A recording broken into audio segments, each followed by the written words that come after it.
শিক্ষামন্ত্রী নাকি দেশের সব বাচ্চাদেরকে ব্রয়লার মুরগি বলেছে। এটা নিয়ে সবাই অনেক দুঃখ প্রকাশ করছে। কিন্তু অন্য কারো কথা বলতে পারব না। আমার বাচ্চাটা বাসায় একা থেকে ব্রয়লার মুরগি হয়ে গেছে। ও কবুতরকে কুকুর বলে। এরকম অনেক কিছুই হচ্ছে ও বুঝতে পারে না। সবকিছু ওকে ট্রেনিং দিতে হয়। যাই হোক সকালে উঠে আমি ঘরে কাজ করতেছিলাম। এই সময় দেখি যে বাইরে থেকে কান্নার শব্দ আসতেছে। এখানে বেলকনিতে এসে দেখি যে এখানে নিচে একটা মানুষ মারা গেছে। যাই হোক মৃত্যু আসলে এমন একটা কিছু যা বলে কয়ে আসে না। সত্যি কথা বলতে আমি এত কান্নার শব্দ শুনে এত বেশি খারাপ লাগতেছিল ধারণার বাহিরে। আমরা কিন্তু সচরাচর জীবনটা নেই এত বেশি ব্যস্ত থাকি যে মৃত্যু বলে যে একটা কিছু আছে এটা আমরা ভুলেই যাই।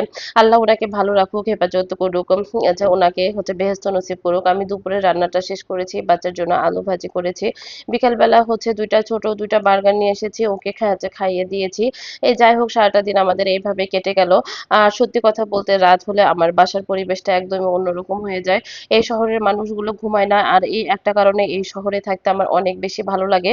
আর আমার এই ভিডিওগুলো যদি আপনাদের ভালো লেগে থাকে তাহলে ছোট্ট করে আমাকে একটা লাইক দিয়ে দিবেন।